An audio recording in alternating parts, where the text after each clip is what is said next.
kenako tidzaonena kuti shugayo ndiye ndi chani.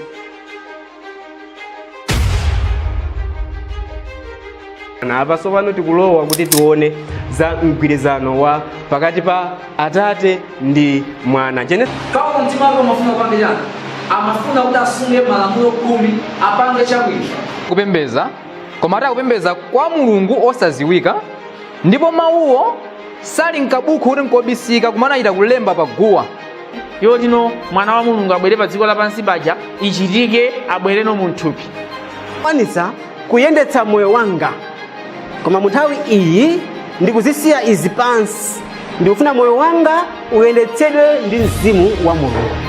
Nkhani imene ikuchitika pano pakusiyanisa pakati pa olengedwa ndi Yesu Khristu. Tilimozanebe?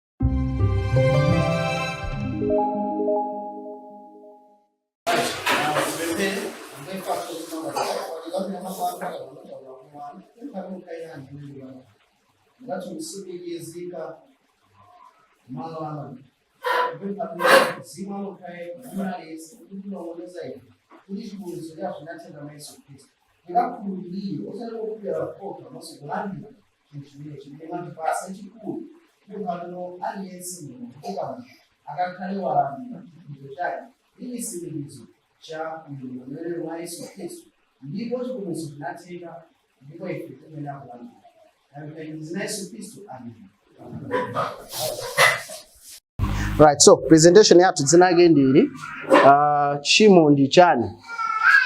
Kodi chimo ndi chani? So mongo kumbusana ngati mwaona maphunziro akulowana lowane. Siyonje. Presentation ina ikamabwera ina ikupanga yani? Ikonjezera pa wina. So aliyesana ngupereka ma presentations ake koma Mulungu amene anasokerera china chilichonse tino china chilichonse chizikhala chikuwonjezeka pa inzake. So ine ndikuwonjezera pa zimene anthu onse kwambira dzulo mpaka lero atani aphunzitsa. So phunziro langa last time pamene atino chimo ndi chani, timaona kuti kumwamba kuti Lucifer achimwe, zinena kuti iyeyo anasankha kuti sasalira lamulo la chani la chilengedwe, anasankha kuti sazazidanso ndi mzimu wa Mulungu. Iye akhala wabwino popanda ndani? Popanda Mulungu. Angozowa zabwino, yasankha za chani? Zabwino. Popanda Mulungu atha kukhala wangwiro. Ndiye tinaona natino pa malamulo awiriwa limene limakhala la mphamvu kwambiri nanena akanyang'ama ndi la chilengedwe. Okay? So muphunziro lero kuti timvetsetse nkhani kwambiri, tifuna tione pamuzo wake chimo ndi chani. Ngati munthu sangamvetse chimo ndi chani, chilichonse chimene tikukamba chikhala chikulowa kutuluka uku. Tinozenepe? So tiwerengeni verse kuti chimo ndi chani. So tikaona mene papa 103 verse point chaona no. Yense akuchita chimo achitanso kusairuzika. Ndipo chimo ndilo chani? Kusairuzika. Muchita anapanga translate bwino kwambiri koma ndikuwerenga mu King James version 1 John 3 verse 4 no. Whosoever commits sin transgresses also the law, for sin is the transgression of the law. Now tikaona muno bwino tikapita mu Strong's Concordance. Ngati tikuiziwa Strong's Concordance ukakhala nayo umaona mawu amene anagwirisira ntchito. Palemba mawu amene mchizungu. So ukapita ku Old Testament imalembedwa mu Hebrew, mu New Testament ndi Greek. Ndiye ukaona mawu amene anapangidwa translate aucheda transgression of the law ni mawu amozi. Mawu ake ndi amozi awa amene aucheda chani? Anomia. Ndiye tikaona anomia ndi illegality, kunono kupanga zinthu za chani? Zopanda lamulo, illegal, right? Kapena kuphwanya lamulo, kapena kuyipa, kapena kusaweruzika, kapena kupanda chani? Chiyero. Tapaona menepe? Ndikhobe alesa kuone. So tikaona muno bwino, Yesu achita chimo achita chani? Kusaweruzika. Kapena Yesu achita choerenge mu King James version, Yesu akuchita chimo akuphwanya chani?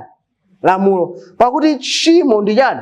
Kusaweruzika. So mawu kusaweruzika chichana masulira bwanji chimozimozi. Koma ndimangofuna nena kuti ngakhale zili choncho anthu ena anafoka nati no ayi tchimo ndikungophwanya chani lamulo lokha basi amathera pati pompo ngati ufuna yankhula china chilichonse ndati iweyo ndiubweza chipisa chani chachilendo. So ndifuna ndionao kuti Bible kuti chani. So chifukwa china chimene anthu amanena zimene chifukwa cha Ellen White. So ndone zimene Ellen White ananena kuti no in the Great Controversy page 492 paragraph 2 anena kuti ndingomasula strategy chaonati no kavekesedwe kathu ka tchimo ndikokhala kamene kaperekedwa mwa Mulungu ndiko kuswa lamulo. Mpamana pamenepe kavekesedwe tchimo ndikokhala kamene kaperekedwa mwa ndani a Mulungu ndiko kuti yani tchimo ndikuswa chani lamulo. Tapana pamenepe now mawu awa ndinayika napanga mu board apa sizikuoneka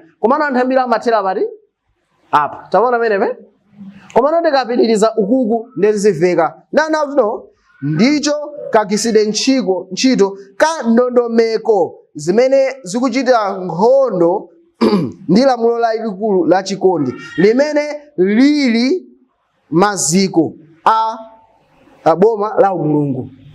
Tapava pamenepe na tenti bwerereni pang'ono apa ati lamulo la chikondi eti lamulo la chikondi limene li maziko a ufumu andani wa Mulungu. Wina ngaranga teperezere Roma 5 verse 8 auliyano ene ngarisa Roma 5 verse 5 Roma 5 verse 8 tuone wenepe mnanga bezi majangu yeah yeah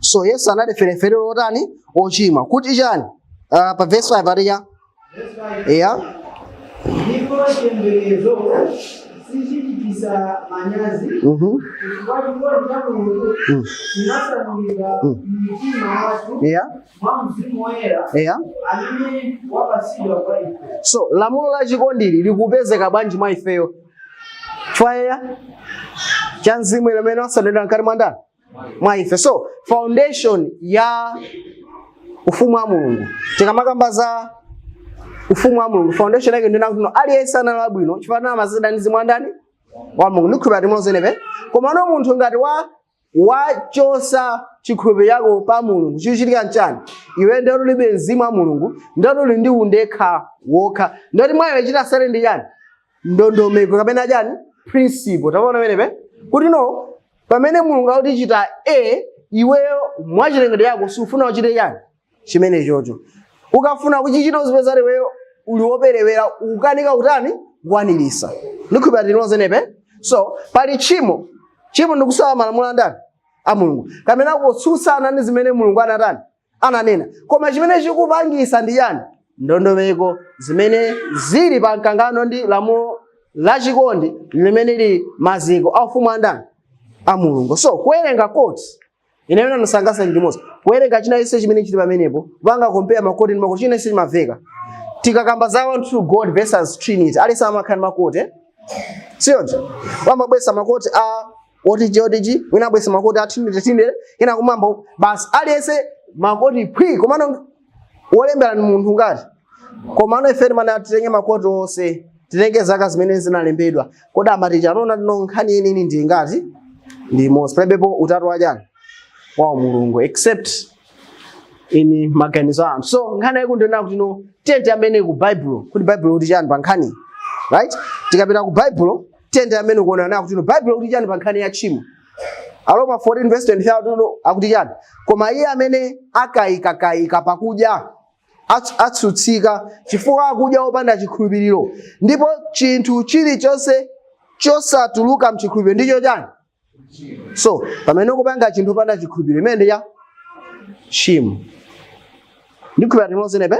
Now ndikupasa an example pamene ana Israeli amadusa mu nyanja yofira anali Mulungu atamuza ndani Mose ikamuza Aaroni ayike ndodo yake kenako nyanja yofira inatani inaseguka amba akuyenda bwanji mwachikhulupiriro Farao ndi anthu ake akhulupirira Mulungu sakhulupirira Mulungu sakhulupirira Mulungu nawo sakulowa koma apanga chinthu chimene anthu okhulupirira amatani kwa hiyo ndi chani Kwa hiyo ndi tchimo. Nikhulupirira tinozenewe. So ukupanga chinthu koma palibe boyani. Chikhulupiriro china palibe chikhulupiriro china chilichonse. Chimeneso ndi chani? Tchimo. Nikhulupirira tinozenewe. Ikunena zimene ndi chani? Bible. Ngati ulibe chikhulupiriro ndete chilipo ndi chani? Tchimo. Komano ngati palibe chikhulupiriro opposite ya chikhulupiriro ndi chani? Chikayiko. Nikhulupirira tinozenewe. Amene ali ndi chikhulupiriro ali ndi mzimu wa ndani? Wa Mulungu. Amene ali ndi chikayiko alibe mzimu wa ndani?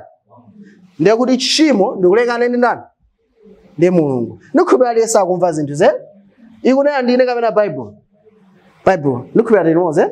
Ngati pali mafunso paja ndiye kuti tialemba lero kukhala nthawi ya mafunso. Now, ira akhaona ati nowanena Paulo, anthu ena ambadwa ndi Paulo. Paulo anthu amayipira kwambiri. So, tipiteni kwa Yesu Khristu. Nikhulupirira Yesu Khristu atha kufotokoza inenso muposaso ina aliyense. Kodi Yesu anakambapo chani za tchimo? Tiyambe kuona pamenepa. Mateyu 7:16 maverso oziwika. Atono. Mudzazindikira ndi zipatso zawo. Kodi atchera mphesa paminga kapena mkuyu pa nthula? Tiyambe kuona. Akamba za mitengo ndakamba za chani? Za zipatso. Nikhulupirira tinozenepe. Tipitizeni verse 17 atono. Chomwecho mtengo wabwino uliwonse upatsa zipatso zotani? Zokoma. Koma mtengo wa mphuchi upatsa zipatso zotani? Zoyipa. So, Ayuda amakhulupirira nati kuti ukhale munthu olungama uzichita zinthu zachani? Zabwino. Chiyero ndikuchita zachani? Zabwino.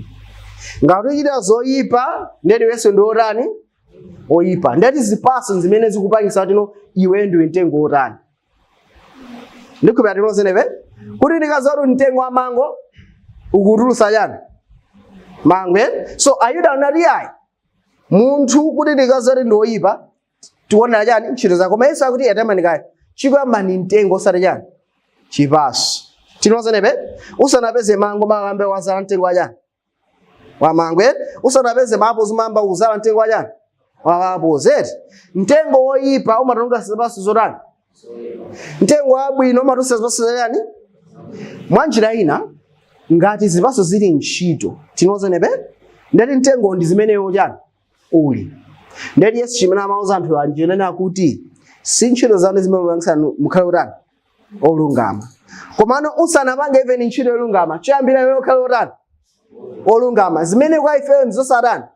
Ndizosatheka yayi. Fatali Yesu amene amakhulupirira chiyero ndikuchita zabwino. Akuzana uyambe kuchita yeza chani? Zabwino kenako yo zakhala wachani?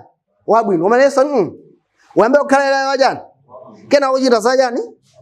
Ngati sili choncho ndiye kuti Yesu akwauza anthu anena kuti tchimo kapena chiyero ndi zimene iwe chani? Uli.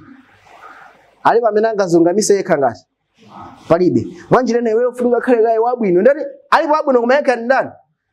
Ngati iweyo suli ophatikana ndi Mulungu ndati mwanjira ineyo ndi wachani? Woyipa. Ngati ophatikana ndi Mulungu iweyo ndi wachani? Wabwino. Ndati ngati wabwino zipatso zikhaso zachani? Ngati woyipa zipatso zikhaso zotani? Zoyipa. Zimene Yesu akunena. Tchimo ndi chimeneyo uli. Osati zimene umapanga. Zimene umapanga zikungonesera chimene chili chani? Chili mkati mwanu.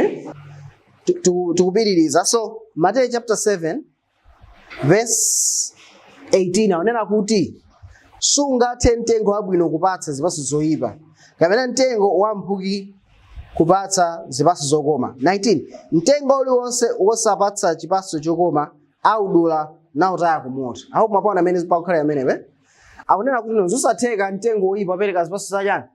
Zabwino. Mtengo wabwino sukupereka zipatso zachani? Zoyipe. Mtengo woyipa sukupereka zipatso zachani? Zabwino. Mwanjira ina akutuza apa kunena kuti Mulungu amaziwa mene munthu alili. Chimene chili ngati mwa munthu. Ngati ulibe mzimu wa Mulungu, iwe mwanjira inenso iwe ndi otani? Woyipa. Wabwino ndekhale ndi mzimu wa ndani? Wa Mulungu. Titopaona menepe. Komano tikamakamba za mtengo mene supereka chipatso choyipa. Pepani. Mtengo mene ukupereka chipatso choyipa ukudulira kuponyera kuchani? Ku moto. Ukamba za chiweruzo chili kuti usogole. Tipaona menepe.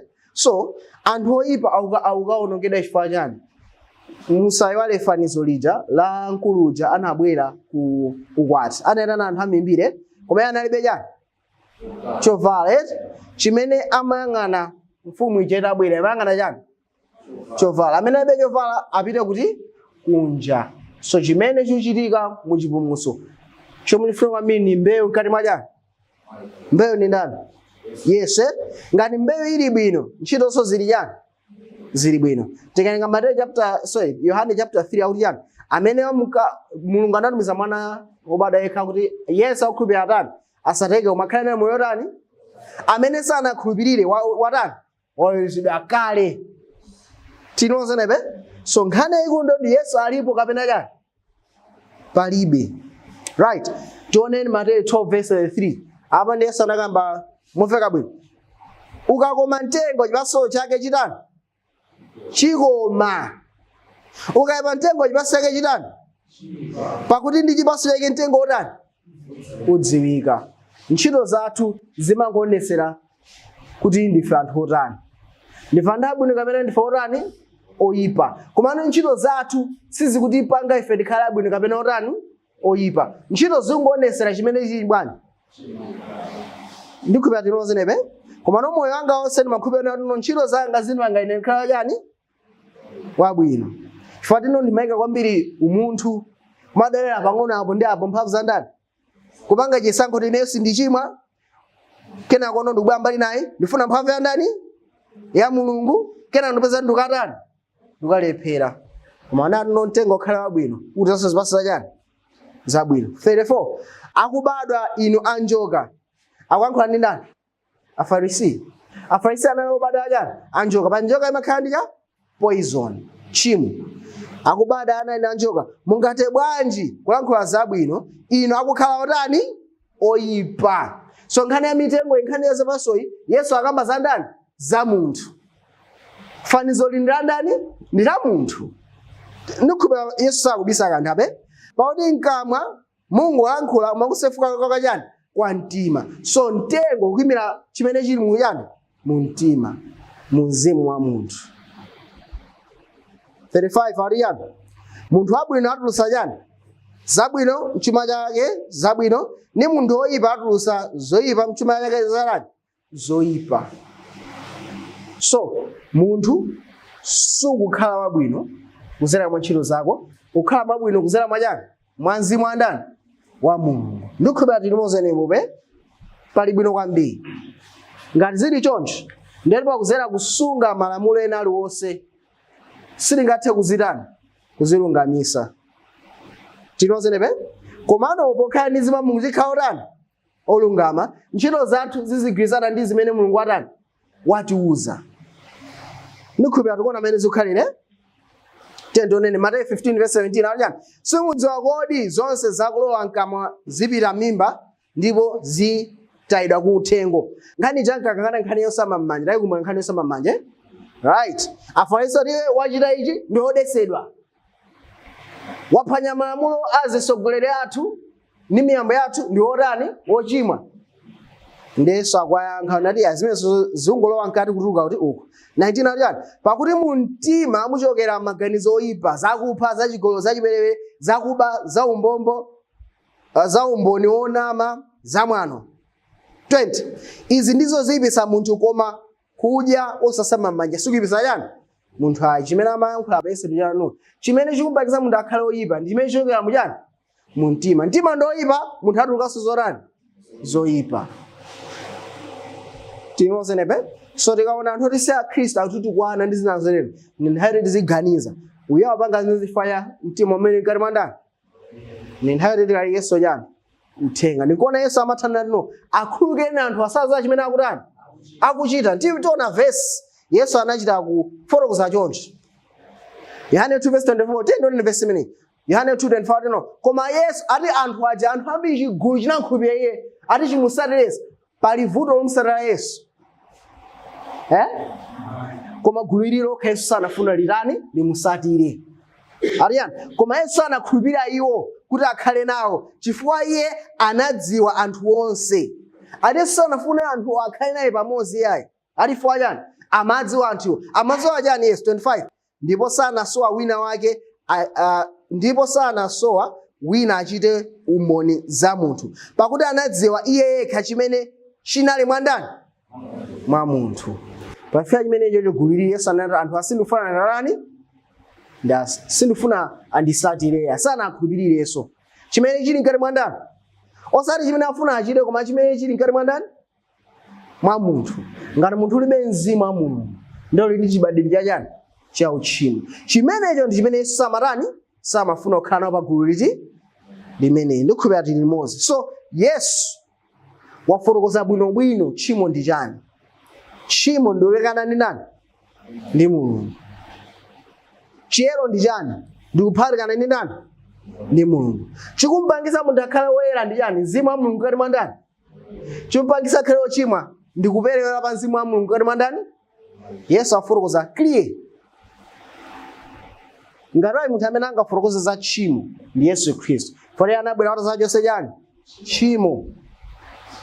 Ndi mission yake ifunika ichonse zimene. Tione Yohane chapter 8 verse 32 Yesu akuti ndipo muzazindikira choonadi ndipo choonadi chizakumasulani. So akamba ndi Afarisi muzadziwa choonadi pachani ndani? Yesu ndi amene adakatha kumasula anthuwa. 33 John anayankha iye, tili mbewu ya Abrahamu ndipo sitinakhala akapolo a munthu nthawi iliyonse. Munena bwanji muzayesera aufulu? Now Afarisi aposananama chifukwa Aisraeli anatapita ku kapolo kambirimbiri. Tinozenepe? So amazitenga liyo chifanana bada ya Israeli basi yo ali bwanji? Ali angwiro. Kuyiwala onatuno ufumu wa Mulungu wana Israeli osoja naye ngati chifanizo. Kuti ukhale kuti ukangobada mu Israeli nthawi yomwe makhali wabada mtundu wa anthu otani osankhidwa. Chimodzimodzi mu chipangano chatsopano ukangobada somasopano mwa Yesu Khristu ndiwe munthu otani osankhidwa. Koma anazilenga zinthu za uthupi chawo zitenga ngati zofunikira kwambiri. 34 Yesu akuti yani? Yesu anayankha iwo nati, inde ndinena kwa inu, yense wakuchita tchimo ndi kapolo wa chani? Wa tchimo. Akuti amene akuchita tchimo ntchito iye akusanduka kapolo wa chani? Wa tchimo. Tchimo limene ndi liti? Akuwauza nati no ineyo mukamachita tchimo zochita zanu zipatso zanu ineyo mukhala kapolo wa chani? Wa tchimo. Pajanazo zimene zinali mkati mwa ndani? Mwa munthu. Chibadwire cha uchimo ndithu chimasandusa anthu akhala chani? Akapolo. So Yesu anafotokozera ndithu zonsezi. So Yesu amene afotokoza zonsezi, vuto la anthu ndilo chani? Alibe moyo wa chani? Wangwiro. Taona vuto lako akule? Vuto limene limaleka kwa inu ndi ine ndi zimene inu ndi ine tingatani? Tingachite. Tinozenepe? Now, ukakhala ndi mtengo wa mango, ndiye kunati mango amene akupasa mavuto. Ndiye chaka chiyamba atulusa malowa, abereka mango. Ndiye kunati kuti ndithane nawo mango amenewa ndikangwapululapo chani zipatso zonse. Upanga zimene zokwa zaka zingati? Zaka zambirimbiri tinozenepe? Chimene ufunika upange ukauzirepo mtengo wa chani? Wa mango. Tchimo.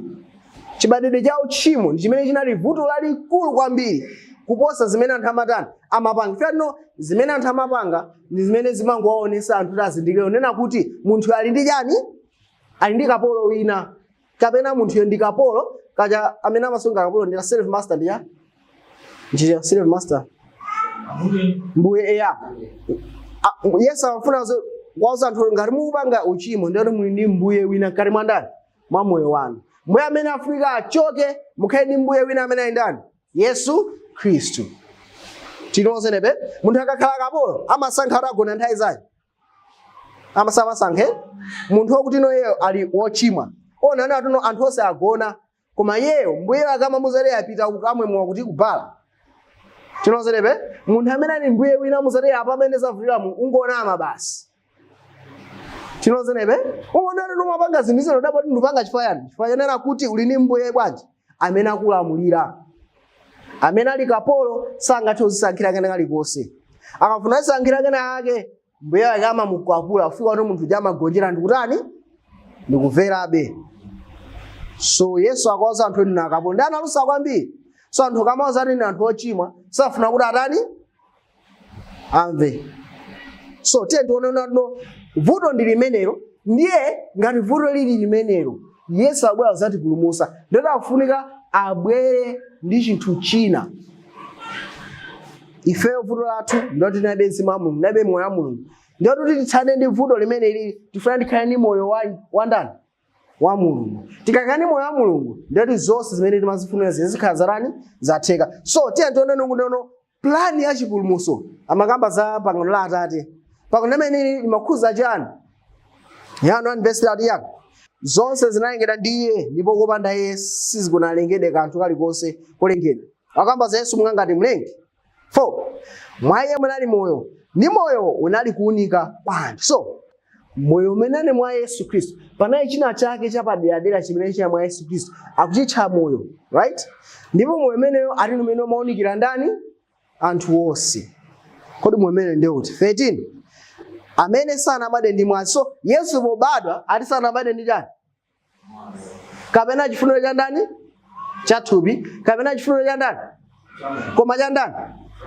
Pamene Yesu akubadwa pa dziko lino lapansi, anabadwa kunthawi za nthawi. China sesa nalengede, anacheda mwana wa ndani? Wa Mulungu. Koma pamene akubadwa mu Bethlehem, akufunika achedenso mwana wa ndani? Wa Mulungu. Komanso mwana wa ndani? Wa munthu. Akufunika atenge china chake kwa munthu, akhale munthu. Tinoze nebe? Koma ifo vuto la anthu alibe chiyero, akufunika sakhale mwana wa ndani?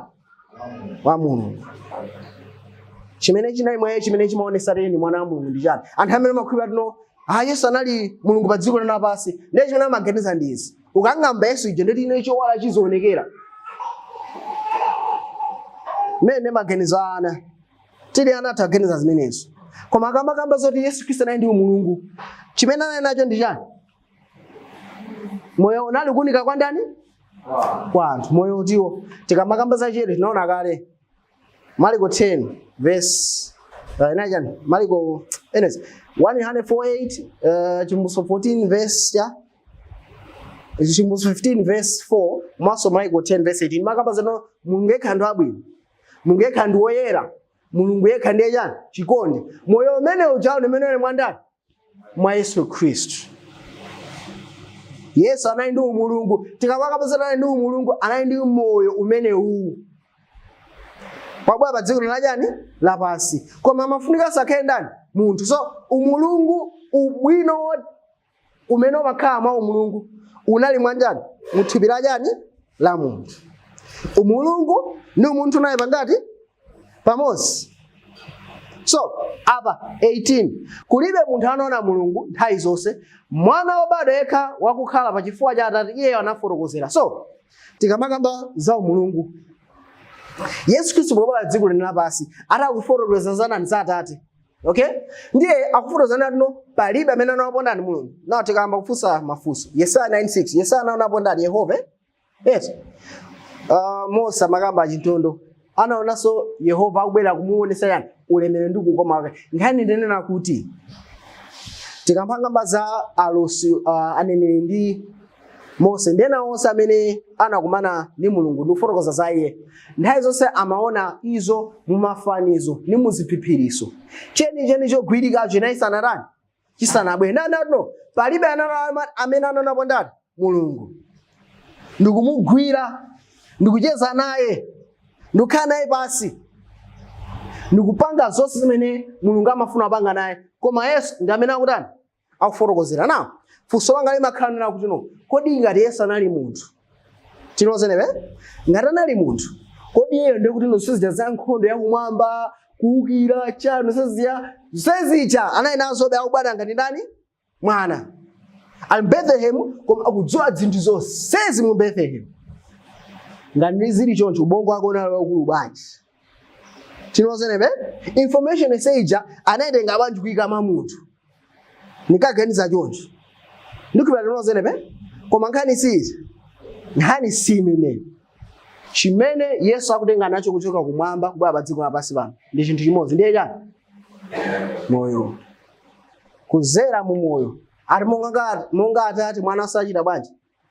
Chimodzimodzi. Moyo umene mwa Atate ndi umene Yesu mwa ndani? Mwa Mwana. Pamene amabadwa pa dziko lino lapansi ndifotokoza mfundo iyo wapaderadera. Pamene amabadwa pa dziko lapansi Yesu Khristu pa china chake chinachitika kwambiri. Vuto linali chani? Tikapesa vuto linali chani? Tipesa no yankho ndi chani? Tiye ndioneni vuto linali chani? Vuto linali chani? Tiye ndioneni pamenepa. Ahebreyu 9 verse 4 ndi chani? Akuti pakuti okay mandikayi ndike pakuti sikutheka kuti mwazi wa ng'ombe zamphongo ndi mbuzi kwachese chani machimo. Now mwazi umamira chani? Genesis 9 verse 4 akutiuza kunena kuti koma nyama mene muli moyo wake ndiwo mwazi wake musatani. So mwazi umamira chani? Moyo. So zifanizo zimamira chani? Pakuti sikutheka kuti no ndati nthakuyika no mawu amene akuimira chinthu chene. Verse 9 pakuti sikutheka kuti chani? Moyo wa ng'ombe zamphongo ndi mbuzi kwachese chani? Chimo. Ndikhoba tinozenebe moyo wa mbuzi ni nkhosa sungachose chani? Ndati chofunika ni moyo wa ndani? Moyo wa ndani? Umene uli wa chani? Wa umunthu chabe komanso wa chani? Wa umulungu. So chofunika ni moyo wa chani? Wa umulungu. Moyo umene ndimene ngachose chani? Pacha chimo ndikulekana ndi ndani? Ndati chero ndikuphatikana ndi ndani? So mwa Yesu umulungu unaphatikana ndi chani? Umulungu unaphatikana ndi chani? Ndi umunthu. Tinozonebe? Verse 5 tiye tionane wenepa. Mwa ichi polowa m'dziko lapansi pamene Yesu akubwera kuti chani? Anena nsembe ndi chopereka simunazifuna koma thupi munandikonzera ndani? Ine. Now anakamba za body soul and spirits. Thupi moyo ndi chani? Mzimu. Now mundiona amene ndikonera ame munzukiro muzandizindikira ndi thupili. Chifukwa chokuti ngati Yesu sabwera kapena kuti no ineyo nditati ndamwalira Yesu asanabwere munzukiro sinzakhala nthupiliro sinzakhala ndi danzi zakhala ntali kwambiri ndi zina zotero, right? Zonsezi zakhala chifukwa chino ndi thupi la chani? La ulemerero.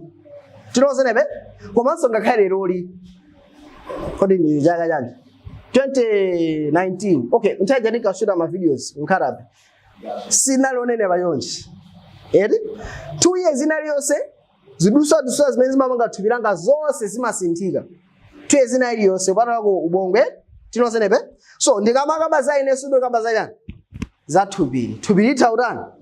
Kusintha. Ndikafa thupili limatani? Lizaonongeka. Ndikhulupirira tinozenebe ndikamakamba za ine ndi chiyani chimene mulungu adzagwiritse ntchito kuti no ineyo muzandizindikire. Pamzukiro chimene mulungu azatenga mzimu wanga umene ni moyo wanga ndikuyika mu thupi la chani? La ulemerero. Ndikhulupirira tinozenebe so chimene mulungu amapulumusa pa moyo wa munthu akalandira Yesu Khristu chimene amapulumusa ndi chani? Ndi mzimu kapena moyo wa ndani? Wa munthu. Chimene chimasinthika ndi moyo wa ndani? Thupi langa ikhala bwanji? Chimozimozi. Malingaliro anga akhalanso bwanji? Chimozimozi. Kanapita ku skulu sinapita ku skulu kanapanga zina zoyipa pambuyo zimakhalabe zili muti? Komano moyo wanga mzimu wanga umakhala watani? Wasinthika. Chifukwa chani moyo wanga wasinthika malingaliro anga amambano kusinthika anonso pano. Tinozenebe ndapulumutsidwa komano chasana ndikhalidwe yambe kutani? Ukonzeka monga mwachani? Mwamoyo. Nikopereka chisanzo mwana ndi galu.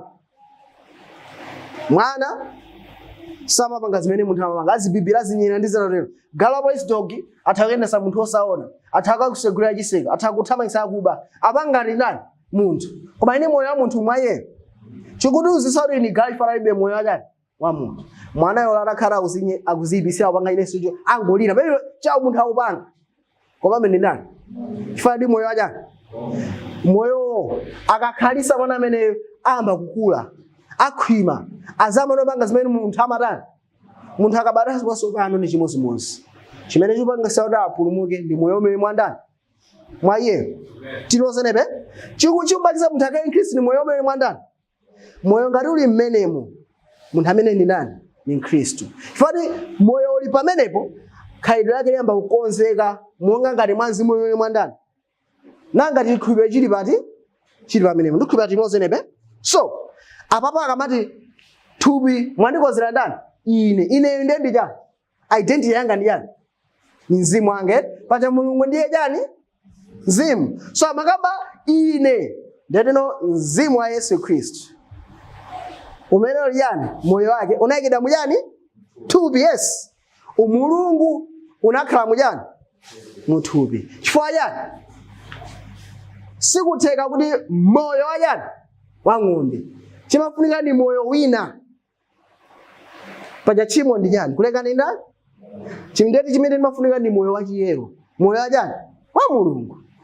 Yes, ni mwana wa ndani wa mulungu. Ninkuona pa makhala kusiyana kotheratu anthu godi ndi anthu amboni.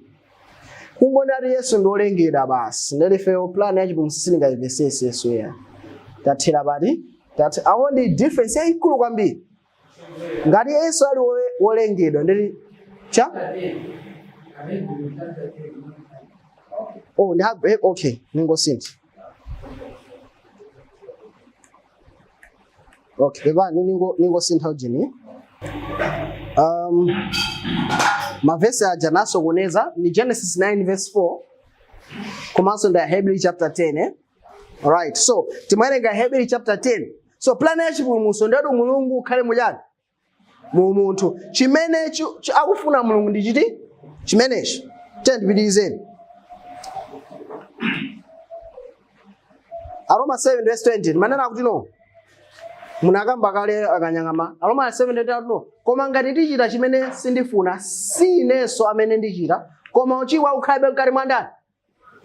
Tikamakamba za uchimo ukhala mkati mwanga tikukamba za munthu amene alolekana ndi mzimu wa ndani wa mulungu. Ndikhupira tilonzenebe Yesu ngati akufuna agonyese tchimo ngati ali mpulumutsi amafunika abwere nduzati pulumutsa ife. Vuto lathu ndi chani? Tilibe moyo wa chani wangwiro. Yeyo akubweretsa chani chothandiza, abweretsa moyo wa chani wangwiro mu munthu. Tionene Aroma 8 verse 3 chani. So Paulo akuti chani mkati mwa iye muli chani tchimo. Tapana amene Paulo akukamba amenepe Paulo akuti mkati mwa iye muli tchimo koma Yesu pobwera akuti chani. Aroma 8 verse 3 pakuti chimene chilamulo silira chite sichinathe kuchita popeza chinafoka mwathupi mulungu atalemeza ndani mwana wake wa iye yekha muchifanizo cha thupi la uchimo ndi chifukwa cha uchimo natsutsa uchimo mujani muthupi. So pamene Yesu Kristu akubwera muchifanizo cha chani cha uchimo. Tionapo mpano Yesu Kristu kuchipululu le muchipangano chakale ndo kama mufanizo pana njoka zimalumani zali ndipo izone anauza yani apange njoka ina koma ikhala ya chani yankuwa. Njoka yankuwa imakhala ndipo izo koma ndi yani ni njokabe tinozenebe. So pamene Yesu akubwera muthupi la chani la uchimo tinozenebe koma iye alibe chani chibadire ya chani cha uchimo.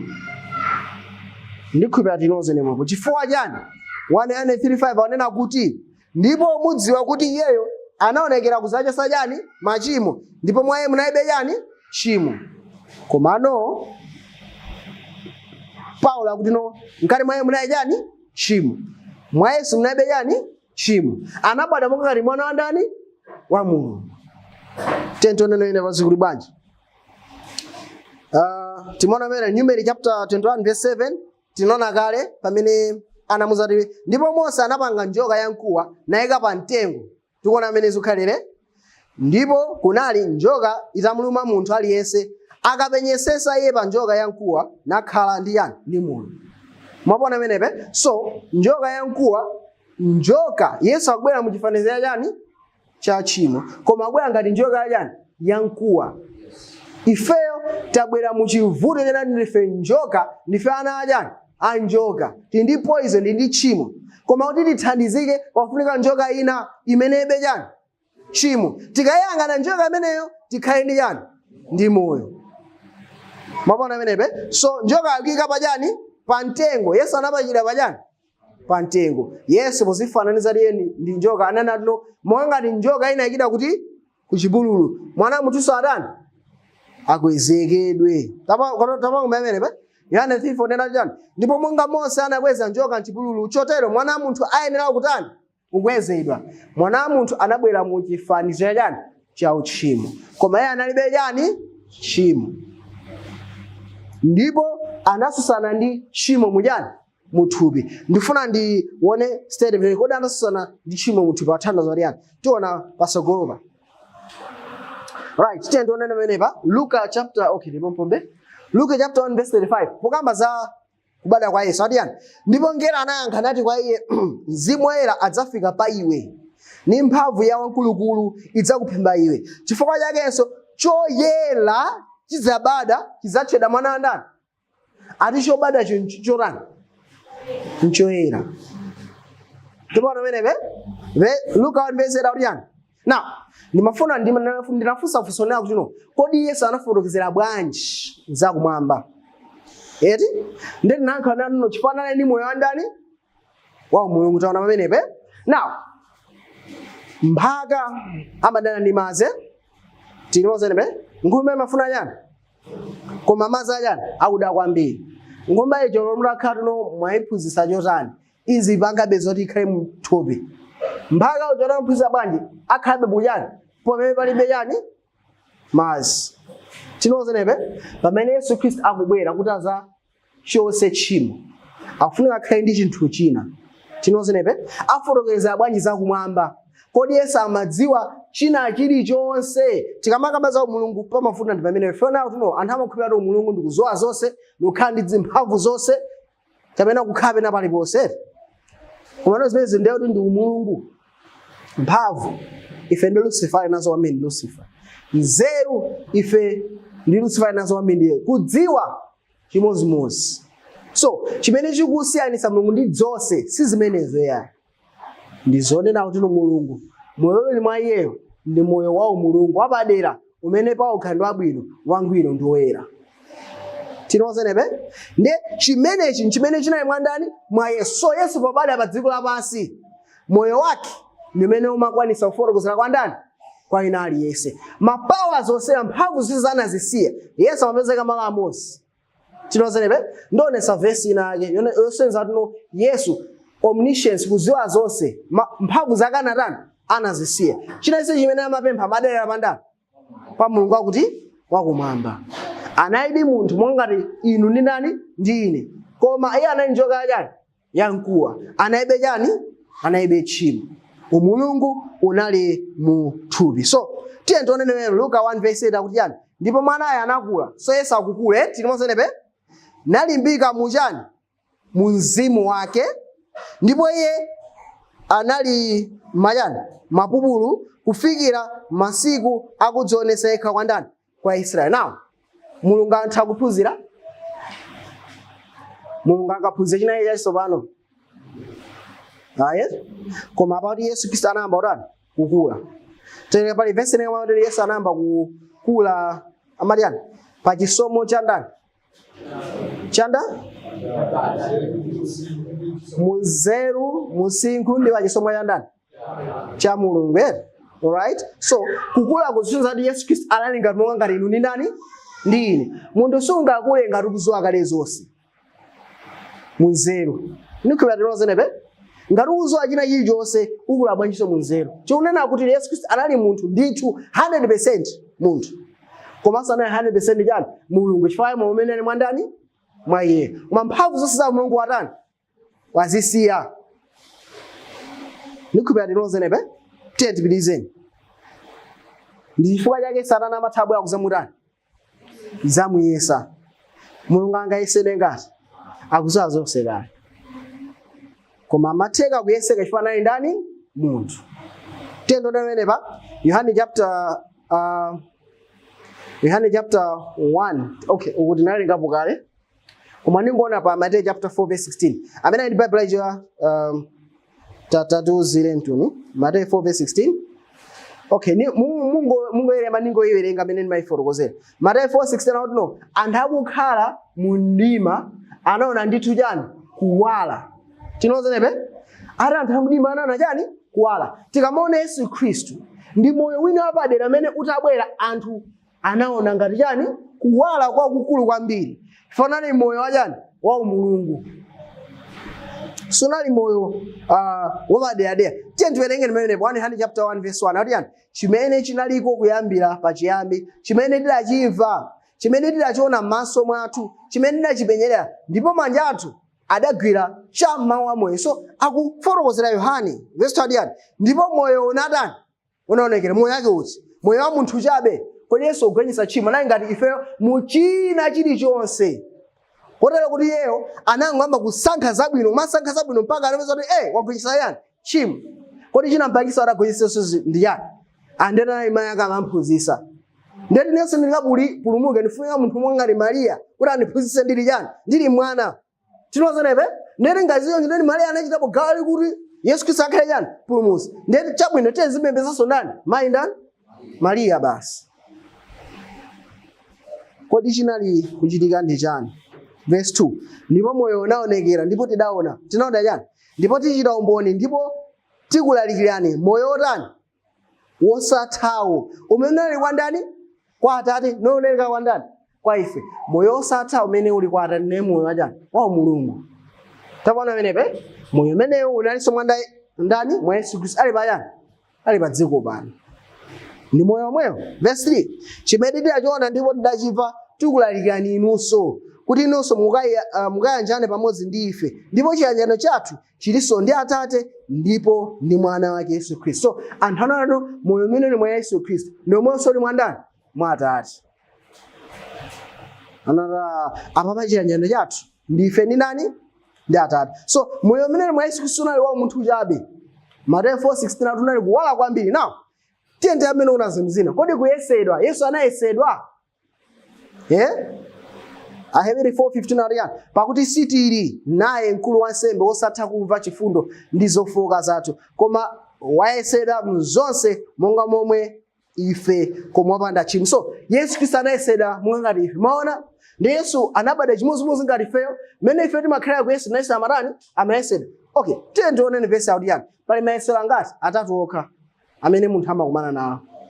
Yesu Khristu anadusaso mayesero angati osewo tiyende oneni 102 verse 6 ariyani pakuti chilichonse cha mdziko lapansi chilakwa chachani chathupi ndi chilakwa chachani chamaso matamendedwe achani amoyo sizichokera kwa Atate koma ku dziko lachani dziko lapansi woyipayo ndi ndani Satana. So mayesero a Satana ndi atatu chilakwa chachani chathupi chilakwa chachani chamaso matamendedwe achani amoyo. Tiyende amene kuona uziponye wewekha ndi pangelo akunyamula ndi chani mene matamandedwe achani amoyo nikhupata pano menepe akumuzana na tona zonsezi ndikupasa ngondilambira ine njilakwa chachani chamaso akumuzana akuli muninja atenge ni mwala usanuse nkati chilakwa chachani chathupi tinozenepe anagonjesa sana anagonjesa tinozenepe mayesero amene abwera kwa munthu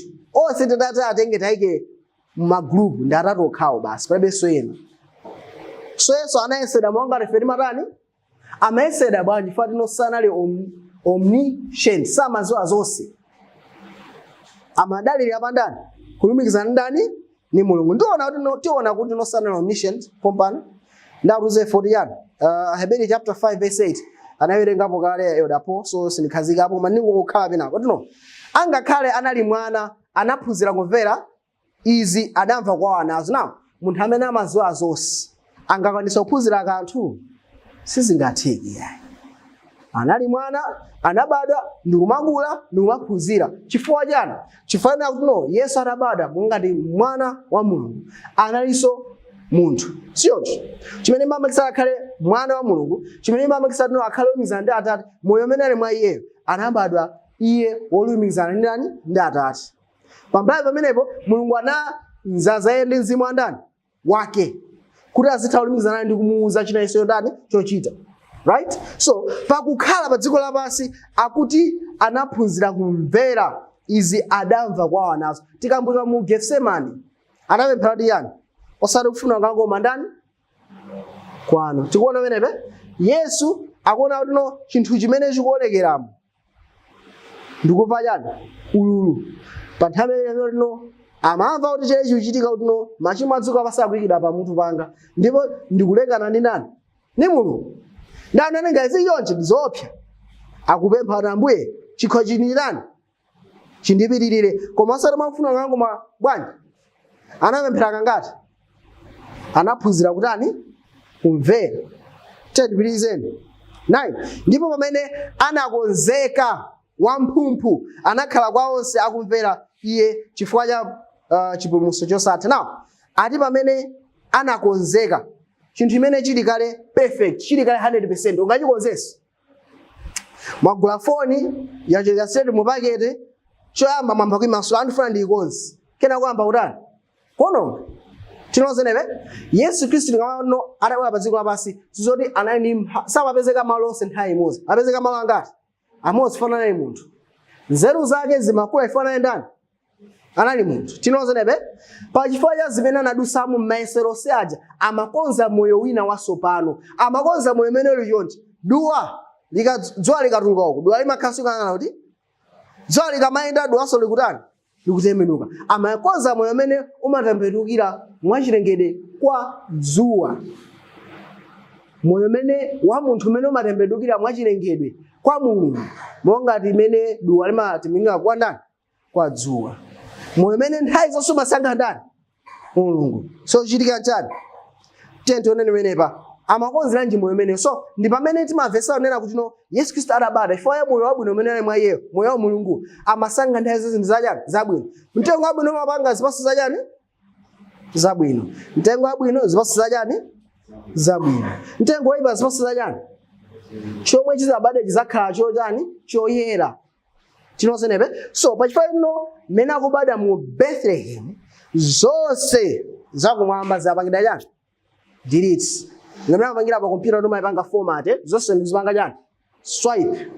Akubada monga mwana wa ndani wa munthu, koma chimene chosa kumwamba chabwera naye pa dziko lapansi ndiye moyo umene uli mwa ndani mwa Mulungu. Tinozenepe perfect moyo naturally mwachilengedwe akusankha zimene zili chani zabwino.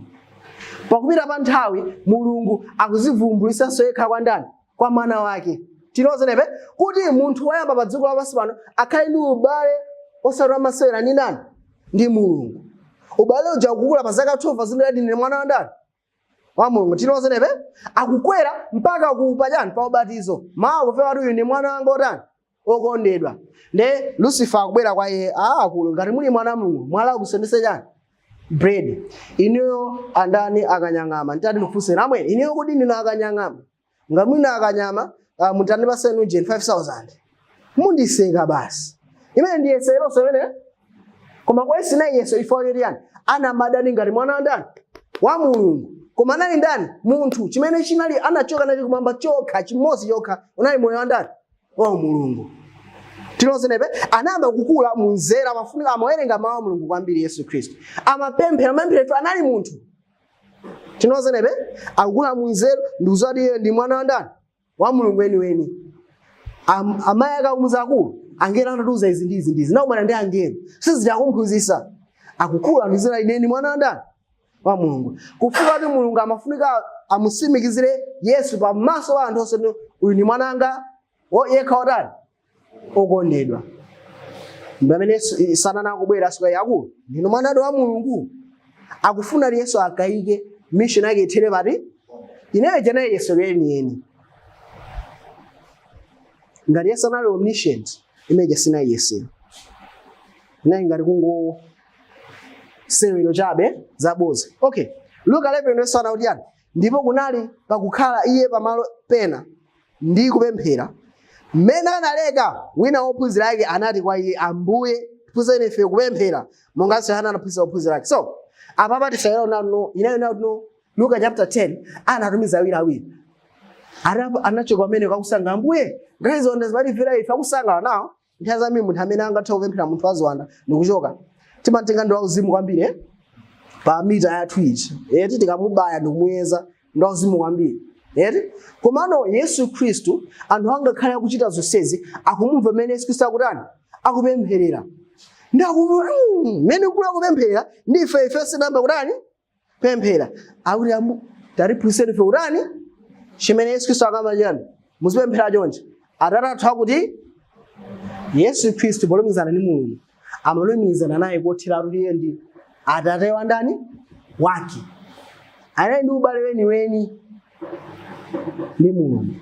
Pachifukwa chimenecho anakumana ndi zokhoma koma anagonjetsa chifukwa nthawi sa madala yapandani wa Mulungu. Tieni Yohane 16:32. Now ndifuna ndione kunkhani imene Yohane 16:32 akuti akwaza kuphunzira kunena kuti no, onani ikudza nthawi ndipo yafika imene mudzabalisidwa yese kuzake zayekha, ndipo mudzandisiya ine pandekha. Muone meneva, ndipo sindikhala pandekha chifukwa Atate ali pamodzi ndi nani? Ndine. Molenga statement imene zikuoneka ngati Yesu Khristu amazowa chani china chilichonse. Statement Yesu chimene akuzowa chita no, Mulungu sangathe kumutani kumusiya. Tenga statement imene kumachitika njani pantandano sopano. Pantandano sopano akuti yani Mateyu 7:45 akuti yani ndipo ola lachisanu ndi chimodzi panali mdima pa dziko lonse kufikira ola lachisanu ndi chinayi. 46 ndipo payandika ola lachisanu ndi chinayi Yesu anafuwula ndi mawu akulu kunena, Eli Eli lama sabakitani, ndipo kunena kuti Mulungu wanga wandisiyiranji. Tikuona menepe apa akupemphera kuti chani akuti ya ndipo sindikhandeka chifukwa Atate anga ali nani? Nthawi zonse Atate anga ali nani pa chani? Akuoneka kuti chimakuzani chiti chimenecho. Koma ndi chichitika choti chani Mulungu wanga mandirani tilimoze nepe tapaona menepe. So chochitika chichitika maesero ake ndeso azindikati ali bwanji ali yekha. Ndifaya ni Yesu Khristu pantandana ali yekha. Mafuna nena chinthu ichi 2 Korinto 5:21 akuti yani amene sanazoya chani uchimo anamuyesa yeye chani uchimo mala mwandani kuti ife tikakhala ching'ango cha Mulungu mwa iye. Ndimafuna malo yambirira amene sanazoya uchimo anamuyesa uchimo mala mwandani mwa munthu. Ndimafuna tibwere uphunziro ija napanga part 1 tikamakamba za uchimo. Uchimo ndikulekana ni nani? Ni Mulungu. Chero ndikuphatikana ni nani? Ni Mulungu. Adamu ndi Lucifer komanso Adamu kuti apezeke muchimo anatani chinamba ndi yani chikayiko.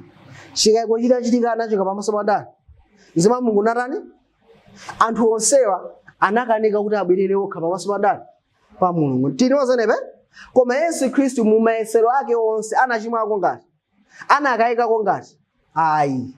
Tinozenepe koma ne pachifukwa chimene chichi Mulungu anafunika kuti nampangise Yesu akhale chimo mwana mwandani mwa ife. Ne Mulungu anatani mungakhale Yesu Khristu sana chimwe Mulungu anatenga Yesu Khristu kumwika mmalo amene Adamu analili.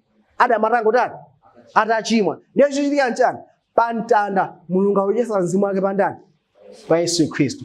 Yesu Khristu pantanda paja chichitika nchani walekana ni nani? Ndi Mulungu. Wasanduka chimo malo mwandani mwa ife. Anthu onse kwambira Satani kwambira Adamu atangochimwa onse anathawa pamaso pa ndani. Nkhani ya Adamu ima sitima ivesa ifano nthawi imwe chisomo chinatani chinaonekera. Tinozenepe koma tikaona ku Chivumbulutso chapter 16 anthu atakunthidwa ndi miliri anatoka nabe ndani Mulungu ndipo sanatani sanalape. Chifukwa chani anakana Mulungu fika tino mzimu wa Mulungu unachosera pa ndani pa iwo ndipo anasankhabe akhala mu njira iti imeneyo. Tinozenepe so imene inayi condition imene muna ine Adamu timazoa chifukwa chani Mulungu atabwera Adamu anatani anathawa. Adamu akufusidwa sanalape so iyayi. Chinayi chisomo cha Mulungu kuti atengeso anthu aja kuzera mulonjezano kuti Yesu Khristu azabwa uzakwanisa chiti chimenecho. So tikaona bwino bwino tikutaona no Mulungu anampasa Adamu lonjezano no mbewu ikabwera izaphwanya mutu wajani wanjoka. Tikufana menepe mwanjira ila shimo likuza wonongedwa ni ndani ndi Yesu. Tisala no shimo ndife na igawa ndani la Lucifer pamene chiyero ni moyo na igawa ndani la Mulungu. So pantanda Yesu Khristu wasidwa yekha wasanduka jani shimo mala mwandani mwa ife. Pada khali pantanda poningero oti ngotenga munthu amene timamtama kwambiri Enoki timuyike pantanda apa anene Eli labasama kina chiyanike nchani Enoki tikangonjesa mzimu wa Mulungu asanduka nthawi yotani wochimwa. Tinozenepe Enoki kuntenga muyika apasanduka otani wochimwa.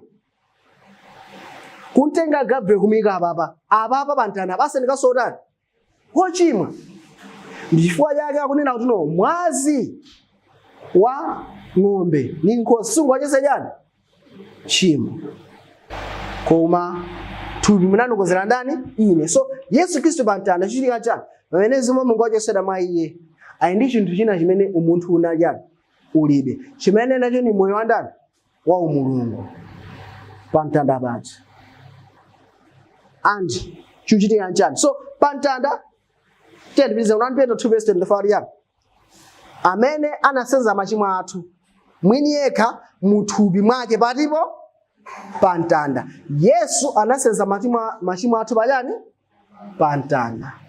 Yesu anasenza machimo pa mtanda kuti yani kuti ife titafa ku machimo tikhale ndi moyo kutsata chilungamo ameneyo mikwingwirima yake munachiritsidwa kuzera pa mtanda pati zimene kumana nazo pa mtanda ife tikutani tikuchiritsidwa chifukwa chani tikuchiritsidwa ndi mikwingwirima yake pa mtanda. Yesu Kristu anatani Mulungu atamusiya yekha kodi anafinyika ndikufika kuti ndikupanga zonse zimene anthu onse anapanga ngati Adamu kuthawa pamaso pa Mulungu kodi anafuna kuti azipulumutse yekha chifukwa kuti mu Edeni Adamu anawuzidwa kuti ukachimwira Mulungu ukhala ndi moyo, koma kwa Yesu nazino akamvera Mulungu atani afa. Chimene anakumana Yesu ndi chiti chimenechi Mulungu amusiya Yesu iye wasanduka tchimo malo mwa ife. Kodi Yesu afuna azipulumutse yekha kodi atani? Luka 23:46 yani ndipo pamene Yesu anafuwula ndi mawu akulu anati Atate m'manja mwanu ndipereka chani mzimu wanga, ndipo pakutero anapereka mzimu wake kwa ndani kwa Mulungu. So Yesu Kristu anakhalabe wabwino ngakhale mzimu wa Mulungu unatani unachosedwa chimene sichinachitikepo ku nthawi za chani nthawi za nthawi. Pa chifukwa chimenecho Yesu anagonjetsa chani tchimo, anakhalabe wabwino, anachosedwa ndi kuyikidwa ku gawo limene amalamulira ndani Satana. Tinozenebe atafika ku gawo limene lijawo anali yekha and Satana anakondera uziwa tuno apapa yekha ndatani ndamugwira ali mbali imene chuchitika chani chuchitika nchina kuti anamverabe ndani Mulungu, anatenga umunthu ndikuphatikabe kwa ndani kwa Mulungu ndikuphwanya mphamvu ya chani ya tchimo. Koma chifukwa tino analekana ndi Mulungu chila chana anafera pati pa mtanda. Chifukwa tino sizingatheke kuti akhalabe ndi moyo, so anafera payani pa mtanda. Ndiye muone pa verse 47 ndipo pamenepo Kentile anaona chochitikacho analemekeza ndani Mulungu nanena zonadi munthu anali wotani wolungama woti Mulungu achosa mzimu wake koma munthu ndukhala chani wabwino. Kentile anali munthu anali wotani wolungama. Chimene chituza ife kuti chani tikaloma 6:30 pakuti mphotho yake ya uchimo ndi chani imfa. Yesu pa mtanda anakhala uchimo malo mwa ndani mwa ife, kenako anatani anafa. Tikamati Yesu analefera pa mtanda tikuthandiza zimene zozo tinozenebe Yesu anafera machimo a ndani athu, koma mphatso yaulere ya Mulungu ndiye chani moyo wotani wosatha mwa Khristu Yesu ambuye wathu. Agalatiya 5:7 Khristu anatiwombola ife ku temberero la chani la chilamulo. Lamulo limati chani ukachimwa ufunika chani imfa, ukachimwa ufunika chani imfa. Koma lamulo lili kuthandiza kuti ukwanitse ayi, lamulo lingokutembera kuti ukapanda kupanga izi utani uchimwa. So Yesu Kristu Yesu anatiwombola ife ku temberero la lamulo atakhala temberero malo mwa ndani mwathu, pakuti kwalembedwa wotemberera aliyense wopachikidwa pachani pa mtengo. So Yesu Kristu pa mtengo paja anatembereredwa, anasanduka tchimo malo mwa ndani mwa ife.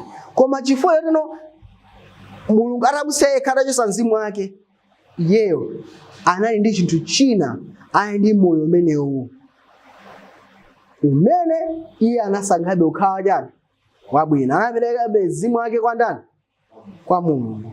Pofika imene anagonjetsa mphamvu ya chani ya tchimo. Uchimo anagonjetsa pamenepo.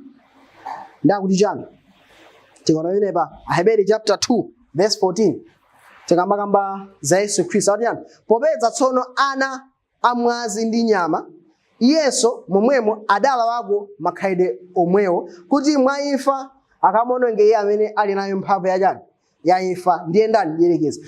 Tikaona bwino okay tiyeni verse 15. Nakamasula iwo onse amene chifukwa cha kuopa imfa moyo wawo wonse anamangidwa ku ukapolo. Mafuna nena chinthu ichi. Yesu Kristo pobadwa anabadwa ali mwana wa ndani wa Mulungu. Anali moyo wachani wachero koma muthupi la chani la tchimo. Ndi advantage Ndi advantage is advantage. Imene ndi advantage. Ndi advantage chifukwa chani? Chifukwa inatu kuti inu ndine ngakhale ndi thupi la chani la uchimwe tikakhazi ni moyo wachani wachiyero. Tinoze nebe tikanga Hebrew chapter 2 pomwe watino pakuti Yesu anatenge mbewu ya ndani ya angelo koma anatenga mbewu ya ndani ya Abraham. Tikanga Hebrew 2 pomwe watino pakuti iye anapangidwa chimodzi monga ndani abale yake. Pa Yesu Kristo anali abale yake ndani. Yesu amene akuchita yani chifuna cha ndani cha Mulungu. Abale yake Yesu ndi ameneyo. So tikaona bwino inu ndine lero tikalandira chiyero cha Mulungu. Tikulandira moyo wonse wogonjesa moyo wa Mulungu uli mwa Kristo Yesu khala mandani mwa ife. Mulungu phalekana ndi yani ndi munthu.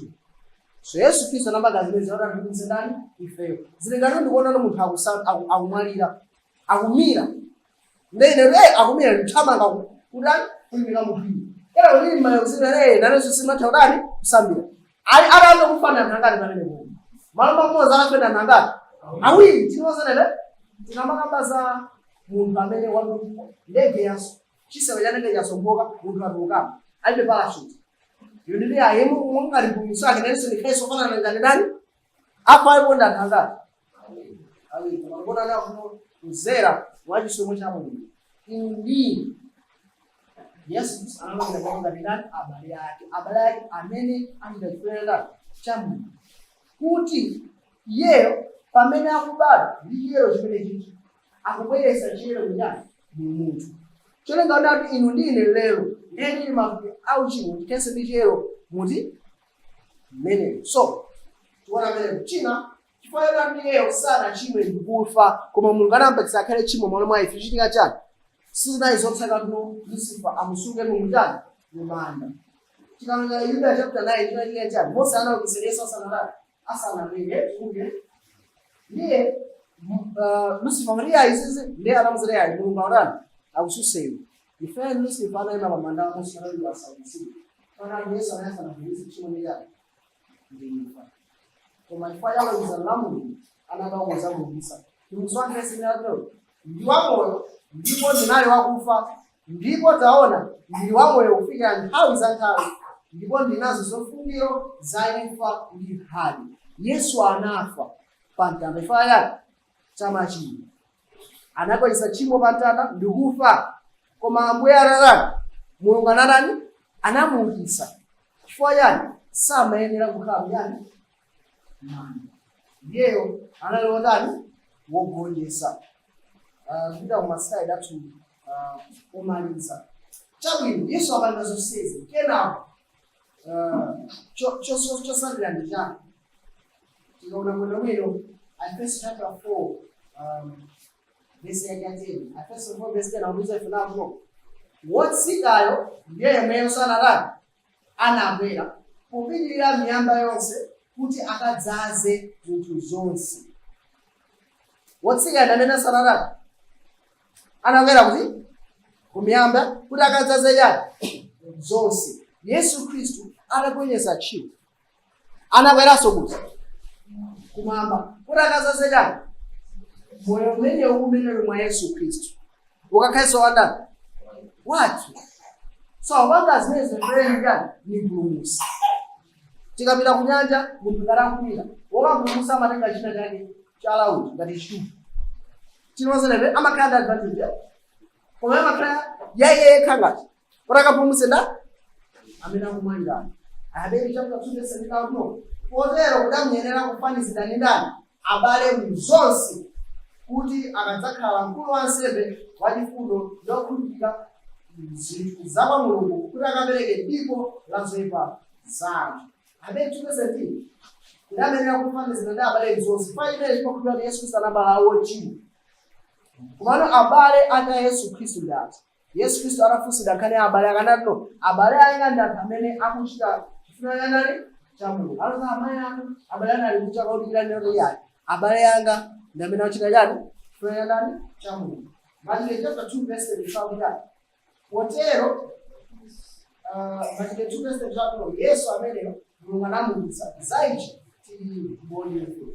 Potero popeza anapezedwa ndi dzanja lamanja la Mulungu nalandira kwa Atate na Mzimu Woyera anasanula ichi chimene ndi kupenya nyumba. So pa Pentecost Yesu chimapanga chinapo moyo umene mwa iyeyo wolungama wogwetsa tchimo moyo okhala amene unakutitsa zoyipa moyo umene unama munthu angati moziyika timozenepe ndiye pa Pentecost Atate akumudzoza Yesu Khristu ndi mzimu wake cholinga one atuno iye akadzaze zinthu zingati zonse kuti anthu onse amene atalandire chisomo cha Mulungu akadzazidwe ndi mzimu andani wa Mulungu akadzazidwa ndi mzimu wa Mulungu chitika chani potero kuti amenyera kufanizira ndi abale ake muchani zonse. Yesu Khristu ali moyo wajani wa Mulungu mujani muthupi amene abale ake monse anakhala ndi moyo wajani wa Mulungu muthupi. So chuchitika chimenechi Aheberi 11 verse 9 amene ndi pange nthawi ina chifukwa cha nthawi ndilekezere pompa panali ma quotes ena ndi ena amene mafuna kuwapanga ena zimene ndikuwerenga Aheberi 11 verse 9 no tikamakamba za Hebrew chapter 11 amakamba za Enoki, Mose ndi ena onse tinozenepe no Aheberi verse 9 no ndipo iwo onse adachita umboni mwa chikhulupiriro sanalandire yani lonjezano. Tisayole amene amapanga po chintondo amakamba za lonjezano la kwa Atate imayimira chani menechi lonjezano la kwa Atate naija ndalandira kwa Atate chani lonjezano la mzimu aja mzimu Woyera amene ndi osiyana amene unalipo kale chifukwa choti chani munthu atangochimwa chisomo chinatani chinabwera siyoncho mzimu wa Mulungu wamphamvu yonse makhala mwandani mwa anthu amene afuna asatenso ndani Mulungu tinozenepe ndikhupira tinozenepe komano vuto la munthu neno amafunika akhale ndi tate wina. Adamu ndi tate woyamba amene anabweretsa tchimo pa dziko la chani lapansi pamafunika pakhale Adamu achiwiri amene anabweretsa chiyero pa dziko la chani lapansi. So anthu onse amakhala odzazidwa ndi mzimu wandani woyera aliyense vyanu chakani koma sanalandire lonjezano la moyo wotani wosatha tinozenepe.